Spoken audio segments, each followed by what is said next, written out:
नमस्कार दोस्तों, JD videos में आपका स्वागत है। आज हम फार्म का पूरा एरिया दिखाएंगे आपको और मेरे साथ हैं डॉक्टर अभिषेक भगोड़ा सर।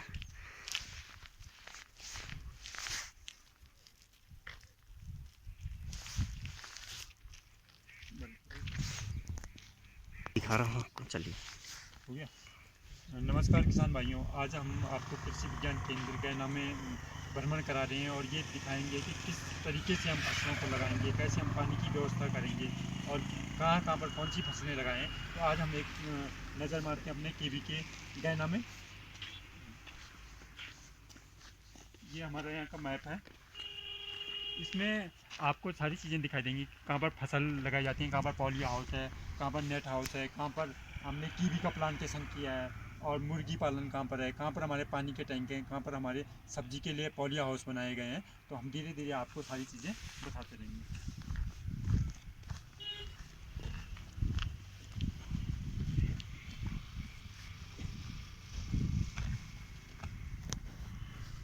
जैसे कि आप ये देख सकते हो कि हमारा जो ब्लॉक्स ही है ये फलों के पौधे लगाने के लिए हैं। तो एक बार इसको जूम करके दिखा दें कि जैसे हमारे पास प्लम वगैरह, खुमानी है, नाशपाती है, तो इनकी हमारी कितनी सारी वैरायटियाँ हैं। इनके हम कटिंग लेके इनसे नए पौधे तैयार करते हैं और नए पौधे आने वाले समय में आपको यहाँ से इन सारी वैरायटी के पौधे उपलब्ध होंगे। अभी क्योंकि इसमें टाइम लगेगा, जैसे अभी हम बीज की बुआई करेंगे, फिर हम इनकी ग्राफ्टिंग और बडिंग करेंगे, तो वो पौधे आपको 1 से 2 साल के 2 या 3 साल में आपको प्राप्त हो जाएंगे। इसी आप इन सारी वैरायटियों के पौधे खरीद सकते हो यहाँ से। अब हम यहाँ पर खाद, हम जो भी फसलें उगा रहे हैं अपने गैना एंचोली के फार्म में, उसमें हम क्या करते हैं, विशेष ध्यान रखते हैं कि हम जैविक खेती करें, सड़ा गोबर डालें। जो हमारे पास, जब हम यहाँ पर गुड़ाई निराई करते हैं तो जो हमारा खरपतवार निकलता है उसको भी हम क्या करते हैं, डिकम्पोज करते हैं, उसको भी सड़ाते हैं, उसकी भी खाद बनाते हैं। तो उसको हम कहाँ पर खाद बनाते हैं, क्या करते हैं, उस प्लॉट की तरफ हम ले चलेंगे, आपको बताते हैं कि हम कैसे आप अपने पास हम जैविक खाद तैयार करते हैं।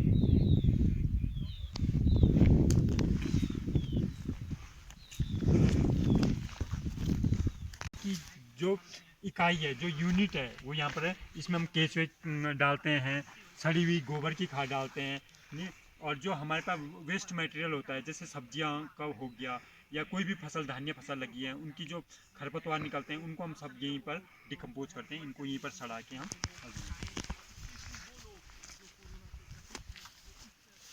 ये देखिए, अभी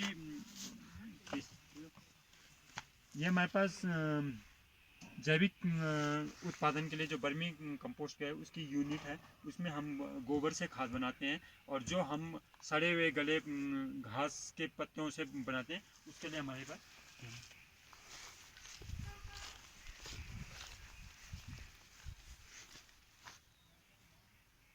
आप इनको दिखा सकते हैं, ये यूनिट अंदर। तो आप ये देखिए, ये हमारे पास एक हमने पिट तैयार किया है, इसमें नीचे होल दिखाई दे रहे होंगे आपको, ये होल बने हैं। इनसे क्या होता है कि जैसे हम इसमें ताज़ा गोबर डालते हैं, फिर उसके बाद कुछ घास की पत्तियां डाल देते हैं, फिर हम ताज़े गोबर से उनको ढक के यही 2-3 लेयर बनाते हैं और इनमें हम बर्मी डाल देते हैं, जो हम केचुए डाल देते हैं। केचुए से क्या होता है कि हमारे पास बर्मी कंपोस्ट तैयार होती है। जब ये गड्ढा के पूरी खाद तैयार हो जाती है, तो ये इस होल से जो केचुए होते हैं वो दूसरे जो हमारा ये दूसरा वाला पिट है, इसमें मूव कर जाते हैं और ये खाद हमारी तैयार हो जाती है, जिससे हमारे केचुए भी सुरक्षित रहते हैं, वो खेत में जाने से बचते हैं। और कुछ हम क्या करते हैं, जैसे इसकी तैयार हो गई तो हम इसमें फिर तैयार करने के लिए रख देते हैं, इसमें फिर ताज़ा गोबर डाल के, इसमें घास फूस डाल के हम इनको सड़ाते हैं, जिससे बर्मी जो हमारे केचुए हैं, केचुए यहाँ से अपना भोजन ले लेते हैं गोबर से। तो इसको जब वो पूरी तरह से डिकम्पोज कर देते हैं, पूरी तरह से सड़ा देते हैं, उसके बाद वो दूसरे चैम्बर में मूव कर लेते हैं, चले जाते हैं और हमें ये खाद तैयार होती है। हम इस खाद को खाली कर देते हैं अपने खेतों में और फिर वही प्रोसेस हम दोबारा स्टार्ट कर देते हैं, दोबारा शुरुआत कर लेते हैं कि हम फिर से खाद तैयार कर दें। तो हमारी साल भर के लिए यहीं से खाद तैयार हो जाती है, जो हमारे फसल के लिए लाभदायक होते हैं और हमारी जैविक खेती में हमारा साथ देते हैं। हमने कैसे जैविक खेती के लिए हमने खाद तैयार करते हैं क्या।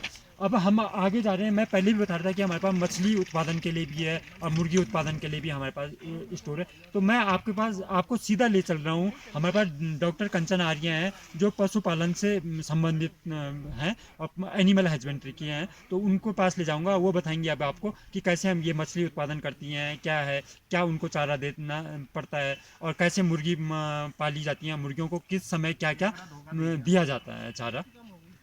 आते हैं डॉक्टर कंचन आर्य के पास। नमस्कार, मेरा नाम डॉक्टर कंचन आर्य है और मैं पशुपालन विभाग से हूँ। आज हम आपको हमारे जो केंद्र में केवीके केंद्र में जो पशुपालन से रिलेटेड चीज़ें हैं उनका एक छोटा सा डेमोन्स्ट्रेशन दिखाएंगे। तो आइए।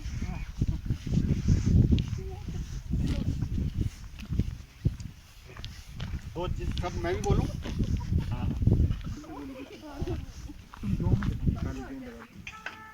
बोलो ये पर तो बोल लूँगा आपसे कैमरा। ये जो है यहाँ पे हमारे केंद्र में एक फिश पॉन्ड है और यहाँ पे हम मछलियाँ पाल सकते हैं। तो हमारा ये अब आगे का प्लान है कि हम इसमें इंटीग्रेटेड फिश और पोल्ट्री फार्मिंग करेंगे। ये हमने अभी सोचा है और बहुत अच्छा है ये एक उपयोग। हम पॉन्ड का यूज़ कर सकते हैं क्योंकि इसके ऊपर की एरिया का हम कैसे यूज़ करें, तो हम उसके ऊपर एक जाली बिछा के हम अपनी पोल्ट्री रख सकते हैं। आप अंडे देने वाली मुर्गियाँ रख सकते हैं या मीट बनाने वाली मुर्गियाँ रख सकते हैं। तो उससे क्या होगा, आपकी जगह का यूटिलाइजेशन होगा और जो उसका बीट निकलती है पोल्ट्री की, जो वेस्ट प्रोडक्ट्स होते हैं, वो मछलियाँ खा के वो अपना पोषण ले सकती हैं। तो इससे क्या होगा, हमें कम लागत में हमें दोनों का उपयोग ज़्यादा मिल सकता है। तो ये जो हमारे छोटे फार्मर्स हैं या जो नए एंटरप्रेन्योर बनना चाहते हैं तो उनके लिए बहुत अच्छा सिद्ध हो सकता है। अब हम थोड़े से पोल्ट्री यूनिट दिखाते हैं फार्मिंग का, जिसे हम बोलते हैं जो छोटे स्तर पे जो किसान भाई या जो नए जो हमारे नए वयस्क लोग हैं जो वो कर सकते हैं। तो इसमें क्या है कि एक छोटा सा बाड़ा आपको बनाना है जिसमें वेंटिलेशन होना चाहिए पोल्ट्री के लिए सबसे इम्पोर्टेंट। तो जैसे आप देख रहे हैं यहाँ पे बहुत बड़ी सी जालियाँ लगाई गई हैं। ये बहुत ज़रूरी होती है किसी भी मुर्गी पालन अगर हम जब स्टार्ट करते हैं, क्योंकि क्या होता है कि मुर्गियाँ जो हैं वो बहुत ज़्यादा मात्रा में अमोनिया प्रोड्यूस करती हैं जो उनके लिए भी हानिकारक है और जो दूसरों के लिए हमारे लिए भी हानिकारक है। अगर इस इतने छोटे बाड़े में अगर हम सिंगल एक विंडो लगाएंगे तो उससे क्या होगा, बहुत ज़्यादा अमोनिया निकलेगी और हो सकता है कि हमारी मुर्गियाँ अपने ही अमोनिया से मर सकती हैं। तो जैसे कि आप देख सकते हैं इसमें दोनों ओर से इतनी ही प्रकार की लंबी जालियाँ लगाई गई हैं जिससे कि उनकी अमोनिया बाहर हो निकल सके और हमारी वायु का आदान प्रदान बहुत अच्छे से हो सकता है। तो ये जो बाड़ा है इसमें आप 40 से 50 मुर्गियाँ रख सकते हैं किसी भी स्पीसीज़ की। कड़कनाथ है, चैब्रो है, कॉयलर्स हैं, वो आप इसमें रख सकते हैं। उसके बाद ये देख रहे हैं जो एक खुला एरिया है, ये खुला एरिया क्यों बनाया गया है, जैसे हमें रात भर तो हमारी मुर्गियाँ इसमें रहेंगी, दिन में उनको धूप की आवश्यकता है क्योंकि किसी भी मुर्गी को अंडे देने के लिए 12 घंटे या 12 घंटे से अधिक मात्रा में सूर्य की रोशनी की ज़रूरत होती है। उसके बाद तो हम उसको आर्टिफिशियल लाइट देते हैं, जैसे बुखारी का प्रयोग करते हैं, बल्ब का प्रयोग करते हैं, बट उसको 8 से 12 घंटे की हमें धूप चाहिए होती है। तो उसके लिए ये फ्री हमने खेत छोड़ा है। इसमें अगर हमने मुर्गियाँ नहीं रखी हैं तो देखिए हमने इसमें मटर की खेती भी कर रखी है। जैसी मुर्गियाँ आएंगी तो इनको जब ये फसल कट जाएगी उसके बाद हम मुर्गियाँ रखेंगे और दोनों का यूटिलाइज हम कर सकते हैं। तो इसमें क्या होगा, जो इस खेत में जो कीड़े हैं, जो छोटी छोटी घास उग रही है, तो वो भी पोल्ट्री खा के वो अपना पोषण ले सकती है। तो ये एक नमूना है कि कैसे बैकयार्ड पोल्ट्री हम कर सकते हैं। कम लागत में हम अपनी मुर्गियों को रख के उनसे उपयोग ले सकते हैं, धन ले सकते हैं और अपना व्यवसाय बना सकते हैं। तो अब मैं इस ब्लॉग को आगे बढ़ाते हुए हमारे साथ जुड़ रहे हैं डॉक्टर अलंकार सिंह, जो आपको एग्रोनॉमी से रिलेटेड, फसलों से रिलेटेड कुछ महत्वपूर्ण जानकारियां या बहुत महत्वपूर्ण बातें बताएंगे। तो डॉक्टर अलंकार सिंह। सबसे पहले सभी किसान भाइयों को मेरा नमस्कार, प्रणाम। मैं डॉक्टर अलंकार सिंह केवीके पिथौरागढ़ में कार्यरत और आप सभी के बीच में जो मैं कुछ महत्वपूर्ण बातें आपको बताना चाहता हूं, जो कि 1 मिनट में माफ़ी चाहूँगा। दोस्तों, मैं आपको जो कृषि से संबंधित कुछ महत्वपूर्ण जानकारियां देना चाहूँगा। जैसा कि इस मौसम के बदलते परिवेश में कृषि करना एक बहुत बड़ी हमारे लिए, किसान भाइयों के लिए बहुत चुनौती बन गया है और सबसे बड़ी समस्या है पर्वतीय क्षेत्रों में, जहाँ की हमें पानी की समस्या है, पशुओं के लिए चारे की समस्या है, समय पर बीजों का उपलब्ध ना हो पाना, खाद की समस्या, तो बहुत सारी ऐसी समस्याएं हैं सिंचाई की समस्या, जो कि हमारे लिए एक बहुत बड़ी चुनौती बन चुका है। और उस चुनौती से निपटने के लिए हमें कुछ जो ये ज़रूरी महत्वपूर्ण बिंदु हैं उन पर गौर करना होगा। तो जैसा कि पर्वतीय क्षेत्रों में हम फसलों को उगाते हैं और ये वर्षा आधारित क्षेत्र है, अभी जैसे कि रबी का सीज़न हमारा चल रहा है, गेहूं की बुआई की, दलहनी फसलों में मसूर की बुआई की, तो जौ की बुआई की, तो और भी बहुत सारी जो हमारी फसलें हैं, सरसों हैं, तोरिया है, और सब्जी में गोभी है, बंद गोभी है, फूल गोभी है, ब्रोकली है, और गाजर हैं, मूली हैं। मतलब जितनी भी हमारी फसलें हैं, तो ये रबी में जो उगने वाली फसलें हैं उन पर थोड़ा सा मैं ये बताना चाहूँगा कि आपका जो रेनफीड कंडीशन वर्षा आधारित क्षेत्र है, उसमें सबसे बड़ी समस्या हमारी आती है पानी की। तो उससे निपटने के लिए हमें जैसे कि हमारे जल संचय करना होगा, हमें जो हमारी छत से रूफ वाटर हार्वेस्टिंग जिसे हम बोलते हैं, छत से पानी को एकत्र करना। किसी गड्ढे में हमको एक गड्ढा बनाना पड़ेगा अपने खेतों, अधिकतर जहाँ पे पर जैसे कि अभी यहाँ पे हमारे जो प्रक्षेत्र हैं इनमें सभी के घर के नज़दीक प्रक्षेत्र हैं, तो इसमें छत से गिरने वाला पानी उसको हम एकत्र कर सकते हैं। एक एल्काथीन टैंक बना के या पानी का पक्का टैंक बना के उसको हम एकत्र कर, जिस वक्त हमें पानी की ज़रूरत होती है फसलों के लिए, तो उस वक्त हम उसमें सिंचाई कर सकते हैं। वर्षा जल का संग्रहण करना। दूसरा, पानी, जो वर्षा का पानी जो हमारा गिरता है, अधिक समय तक नमी बनाए रखने के लिए हम लोगों ने जो है अभी गेहूं में भी हमने पलवार का किया है। उससे पहले भी मैं एक वीडियो इसमें आपको जारी कर चुका हूं, तो जगदीश वीडियो पे, तो उसमें हमने क्या है कि गेहूं में भी हमने पलवार का काम किया। तो ये पलवार से हमें काफ़ी हद तक बहुत बड़ी चीज़ ये है कि हमें पानी की बचत हमारी होती है, जो हमारी मृदा में नमी होती है वो उसको बचा के रखती है। पलवार ये बहुत पुराना शब्द है कि मल्चिंग होती है, बहुत टाइम से हम मल्चिंग करते आ रहे हैं, लेकिन गेहूं में जिस तरह से हमने मल्चिंग की है, एक स्ट्रॉ मल्चिंग, घास फूस को लेके हमने जब हमने बुआई की, बीज की बुआई हमने की, तो मेन समस्या सबसे पहले आती है, हम किसानों को बीज देते हैं कि हम अभी एक दिन एक किसान के खेत में गए, तो किसान ने हमें बताया कि हमने खेत बोया लेकिन चिड़िया चुग गई। तो उस चीज़ से बचाव के लिए जो ये घास फूस वाली स्ट्रॉ मल्चिंग है वो करना बहुत ज़रूरी है। हमने 2 प्रकार से मल्चिंग की, उसमें हमारा एक ट्रायल के तौर पे भी हमने उसको लिया कि एक हमने जो ब्लैक मल्चिंग यहाँ पे किया था हमने, तो उसमें क्या हुआ, जो गेहूं का बीज हमने लगाया वो बहुत तेज़ी से उसकी बढ़वार हुई, उसमें टेम्परेचर बहुत ज़्यादा बन गया, और अंदर क्योंकि जो हीट अंदर आई वो बाहर तो नहीं निकली, टेम्परेचर इतना ज़्यादा बन गया, वो एकदम से बढ़ा और सूख गया, टूट गया, प्लांट बढ़ा इतना, बीच में से टूट के वो गिर गया, प्लांट खत्म। दूसरा हमने स्ट्रॉ मल्चिंग की घास फूस से, उसमें क्या हुआ कि उसने हमारा ड्रिप इरिगेशन का भी काम किया। जैसे कि ऊपर से ओस गिरी, ओस का पानी आया, पुआल को नम किया, और उसकी नमी धीरे धीरे वो हमारे पौधे को प्राप्त हो गई, उपलब्ध हो गई।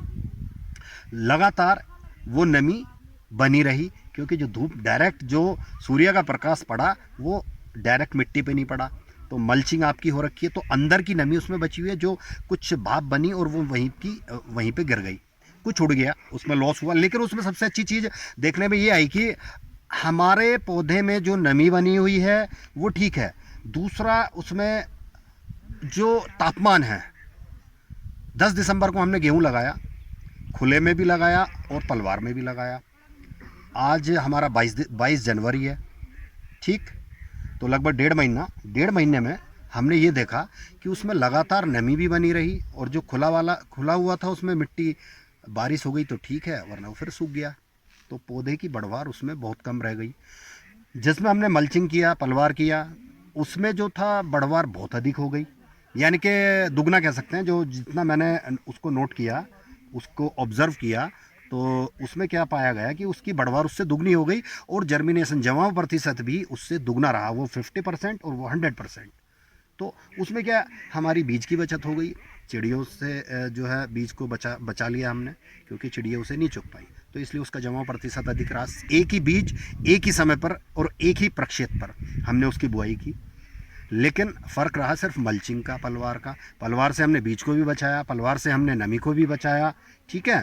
तो दूसरा क्या है कि अब कुछ टाइम में क्या हो गया, अभी जो पौधा जैसे जैसे बढ़ रहा है, जो उसमें हमने पलवार की है वो धीरे धीरे उसमें डिकम्पोज हो जाएगा, सड़ जाएगा।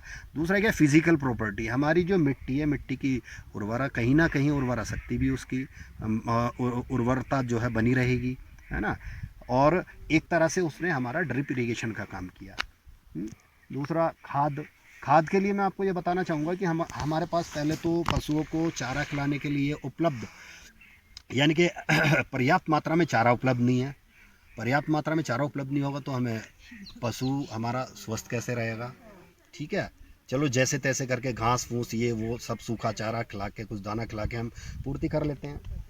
अब वो जो गोबर है, ठीक है, इतना करके हमने मेहनत की, गोबर हमने लिया, लेकिन उस गोबर को बचाने के लिए भी तो हमें कुछ करना है।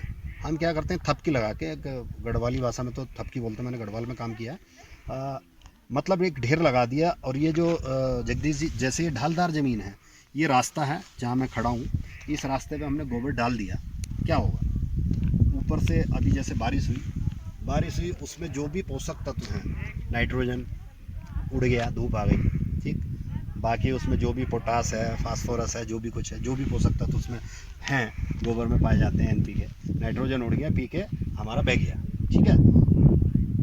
तो क्या उसमें बचा, क्या पोषक तत्व हमारे उड़ गए और बह गए, बाकी तो फिर हम मिट्टी डाल रहे हैं एक तरह से, थोड़ा बहुत उसमें जो बचेगा बह के जो पहुंच गया कुछ दूसरे किसी खेत में पहुंच गया, लेकिन जहां आप डालने जा रहे हैं वहां आपको कुछ नहीं मिलेगा।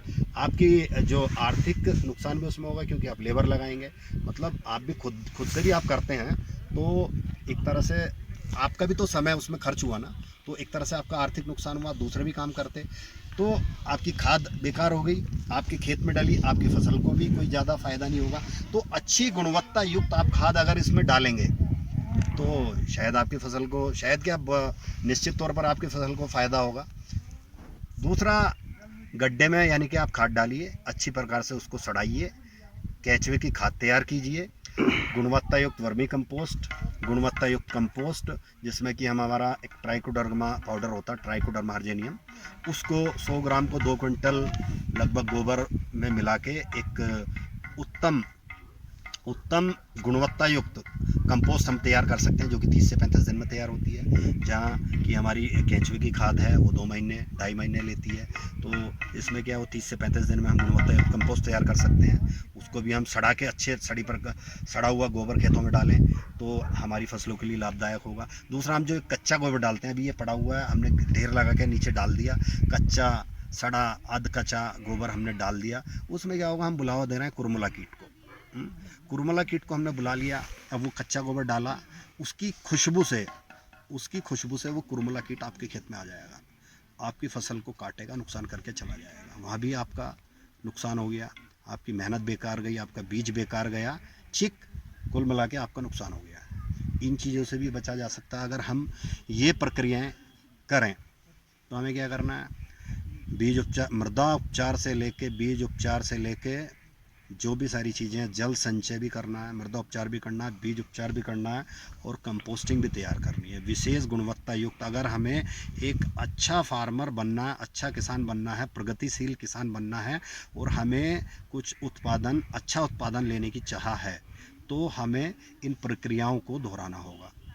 जो कि कुछ लोग करते हैं तो निश्चित तौर पर उनको अच्छा मुनाफा भी होता है, और जो है अपने साल भर खाने योग्य गेहूँ, धान, सारी चीज़ें, दालें, उनको अपने खाने भर की भी हो जाती हैं और वो बेच भी लेते हैं, ठीक है। बहुत से ऐसे उदाहरण हैं कि जो हमने देखे हैं कि विपरीत परिस्थितियों में उन्होंने बहुत अच्छा उत्पादन लिया।